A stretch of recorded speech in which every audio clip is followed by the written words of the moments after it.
keynote speaker will enlighten us all on this evolving landscape.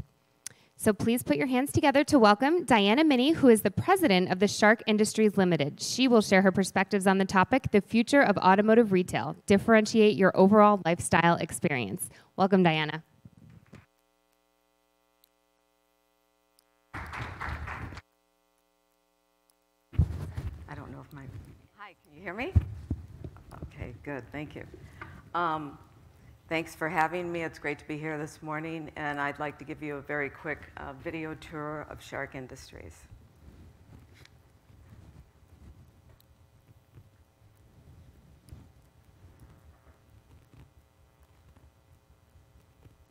Unfortunately, I don't think the audio was working, so there we go. Thank you.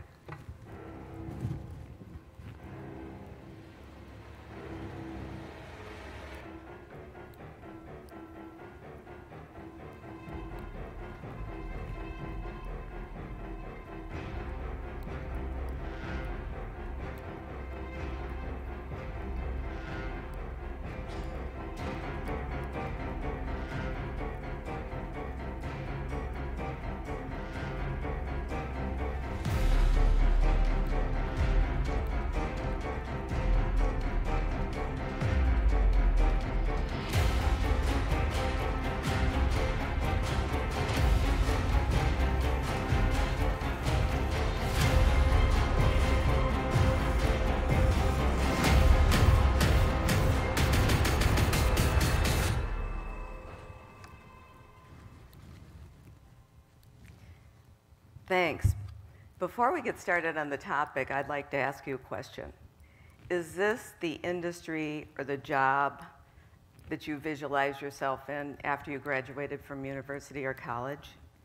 Or has your path diverted in a way that you really couldn't have predicted? I'm going to come back to this later, but my specialty is the automotive aftermarket, and I have been in it since 1980. My company, Shark Industries, was founded by myself in 1983, and I've had a partner for the last 30 years, Dean Daniel. It's been a very good run for us. How I got into this aftermarket was a very unique way. My father manufactured carbide tools, and he also had an industrial supply business, and I was in California pursuing a fashion design career. And he made it, he was about ready to lose a customer of his that was 1/3 of his business. And so he made it sound like a get-rich-quick scheme. I could stay in California, and I could make all this money, and we would do mail order to all the garages in Southern California. So I thought, well, if it's that easy to make money, I'm going to do this. And I can always use the money to go back into the fashion design business.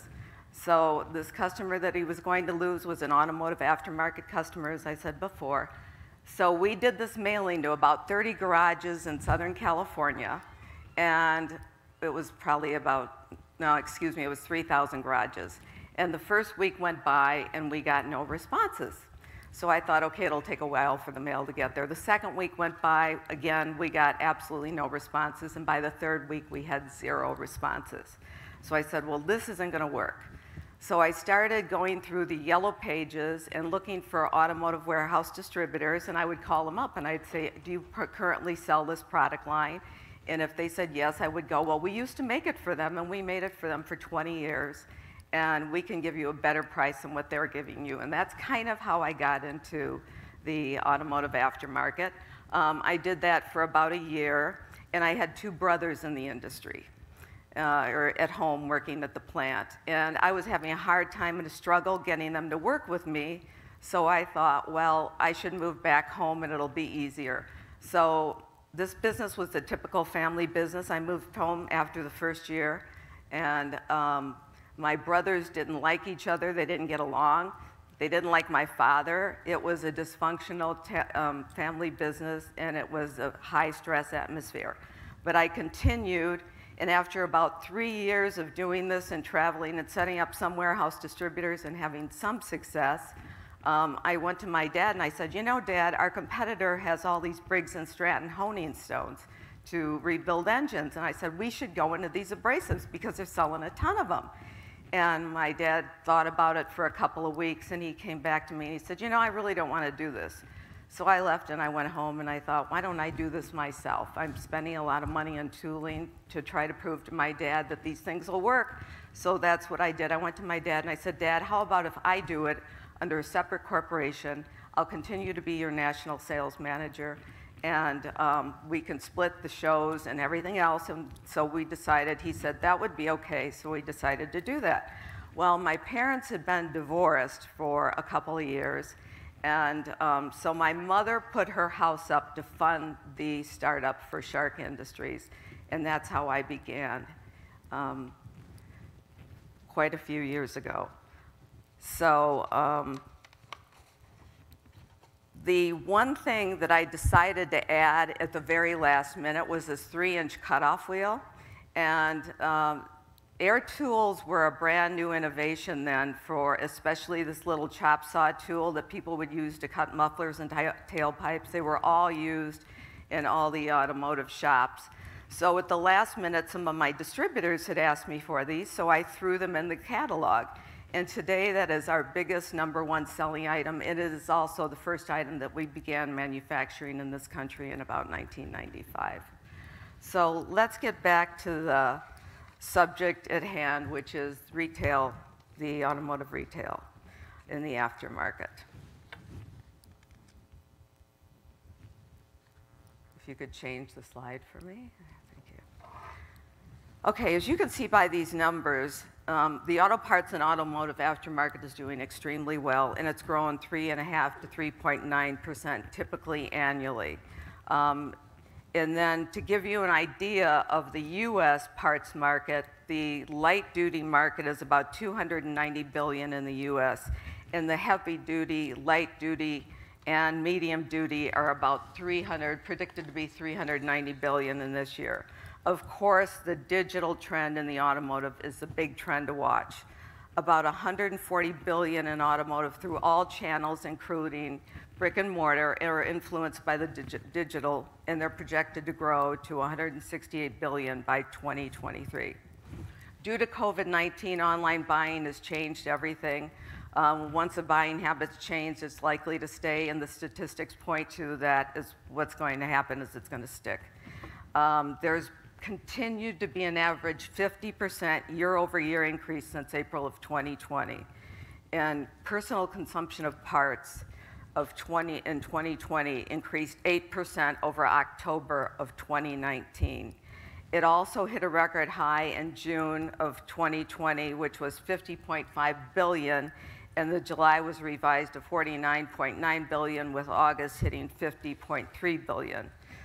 So let's talk about the aftermarket tires. The aftermarket tires, if you could do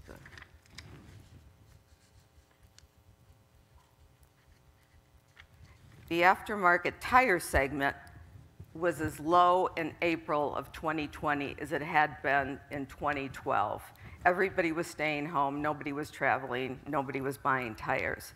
So it rebounded again heavily in June and hit an all-time record of $35.5 billion, and in July it was almost there with $35.46 billion. Now, nearly all offline sales begin online.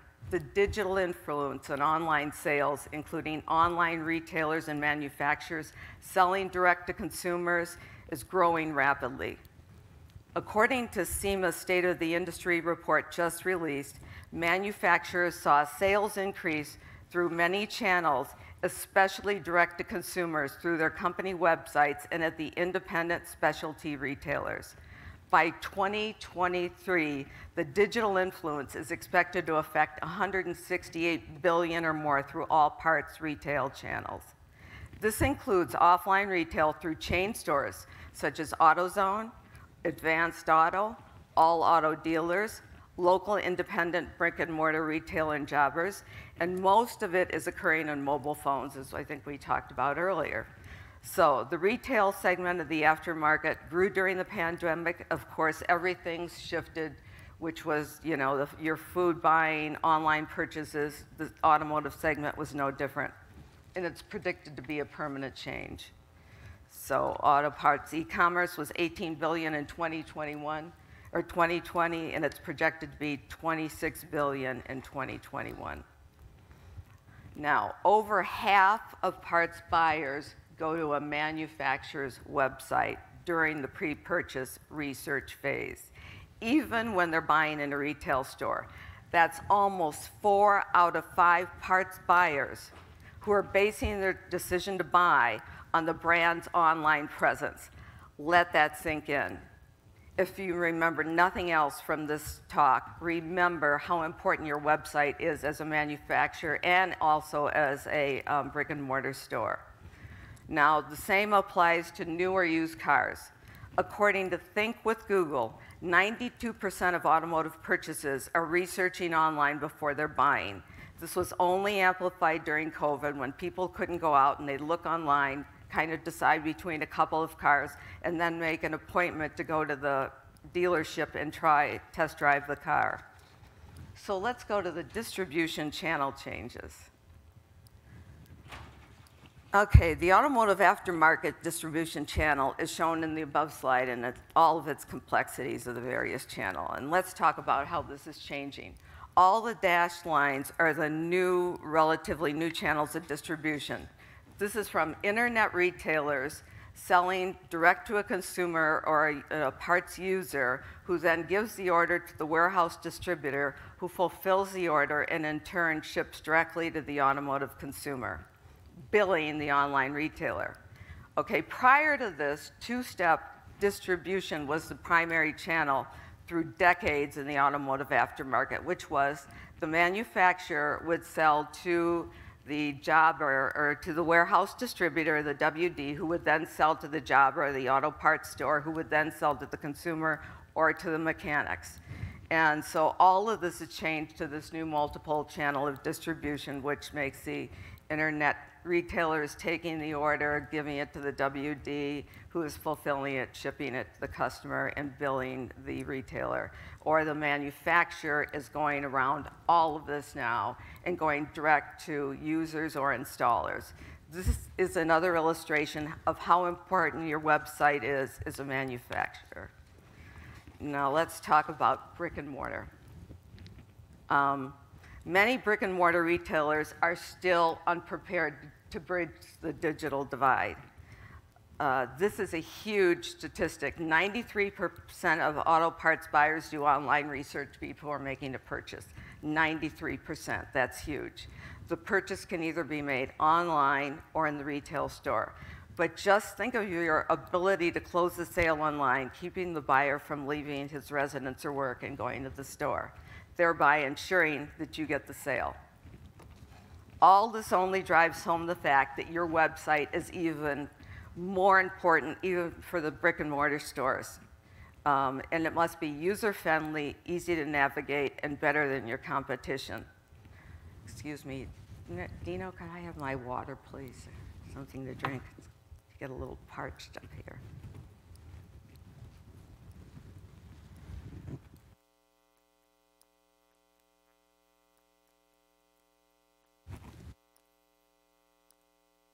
The purchase can be made online or in the retail store. All this only drives home the fact that your website, even if you're brick and mortar, is extremely important.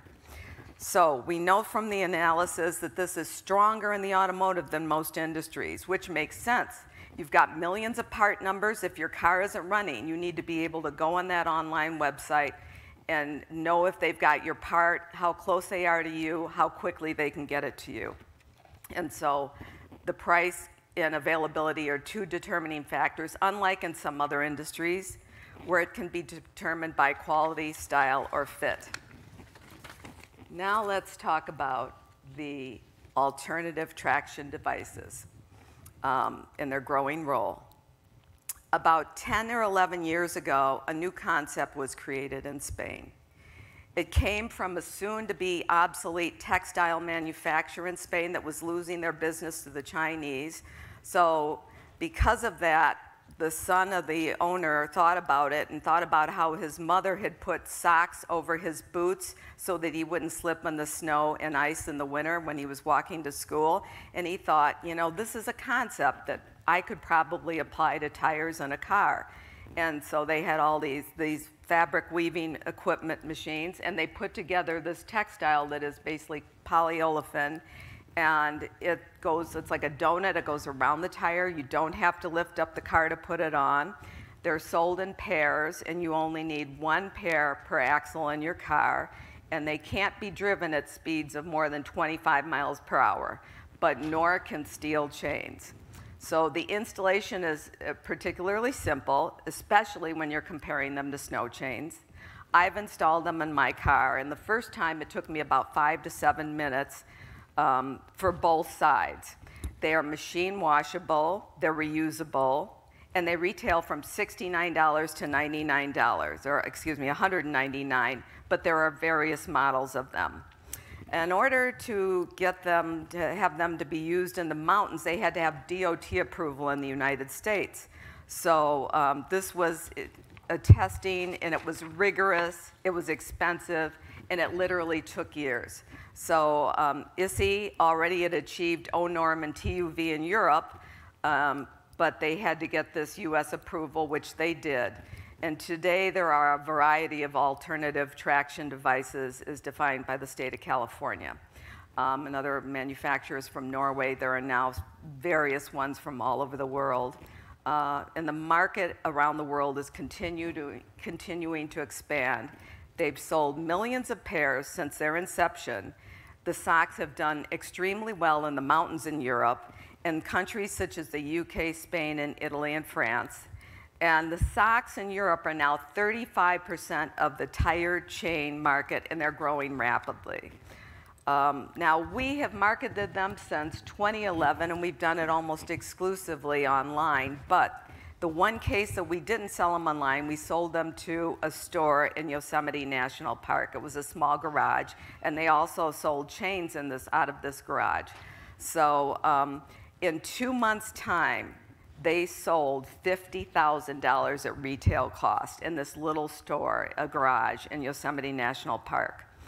So if you take that and you say there are over 24,000 brick and mortar retailers in the United States, and 1/3 of them are probably in the snow belt, and you multiply that out, you probably would have over 400 million in sales alone in 1 year. And that doesn't include if you sold them to Lowe's or Target, which they would also be a great product to be sold in a Lowe's or Target.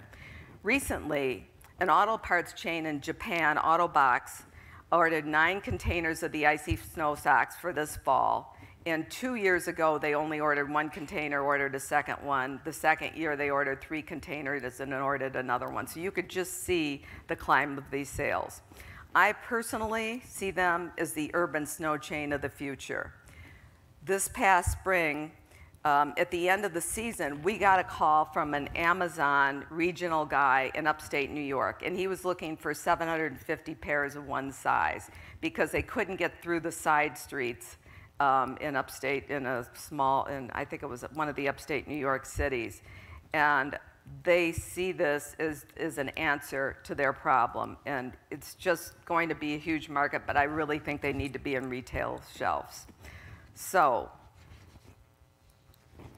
getting to the wrap up, the industry demand for technicians is continuing to outpace the talent pool. Online shopping is growing. Of course, mobile shopping is growing. Amazon and eBay are leading the online shopping growth. Hybrids and EVs are in the aftermarket landscape, and as we talked about earlier, self-driving cars are on the horizon. In closing, I'd like to mention that I, too, have lost a customer that represented about 1/3 of my business just in the last few weeks. We'll survive it. We have many issues, but if you look at the opening question I asked you, is this the industry where you expected to be today or the career path you saw yourself on?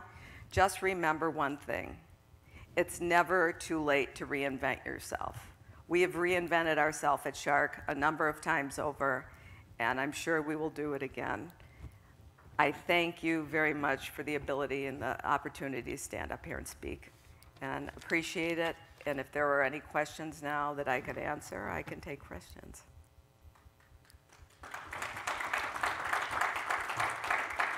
Thank you.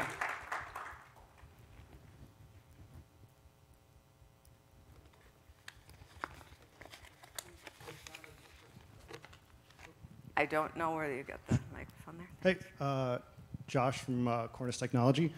Some of the dealerships that we've spoken with, parts managers, some of the issues that they're facing is exactly what you spoke with, where people are going to go online and they look at other competition. Interface like Google, you can literally put a part number in, and you'll find a different dealership, same OEM, different region of the country, that is selling this part significantly lower than what this dealership is. As far as the different regions competing with each other, and more people using online as a resource, do you see any opportunity for brick and mortars to really bridge this gap? Like, what do you see anything in the future that you maybe have experienced that you can use to kind of subvert this? That's a really tough question, because we do sell across the United States, Canada, and overseas. I really understand the different regions of the country and how some of them are much more priced competitively than others. I wasn't aware that there were dealerships that were selling parts. I know that there are some specialty retailers, online retailers, one we deal with, that does sell some parts, but I think all of these lines, as you saw on that one slide, are just going to be blurred in the future. And unless I think the dealerships or the automotive manufacturers themselves put a hold on this and say, look at you guys, we're going to have pricing and you're going to have fixed pricing, which is one of the things that we are doing heavily with Amazon and people like that. We are having a MAP price, and you have to adhere to it, and you have to get online, and you have to chase these people down to keep your pricing up there, because otherwise it's the lowest common denominator will survive. So that's the best answer I could give to that, but it is really tough from one end of the country to the other, from New York to, Iowa, Ohio. It's New York, Chicago are very big urban centers, and they do have pricing that is just usually beats the pants off of most other people. So I think it's going to be up to the OEM manufacturers to say we have to set these prices in stone. Any other questions? Thank you. That was a good question, though. Well, thank you very much. If we don't have any more questions, I guess we will take I don't know if we have a break next or what, but thank you.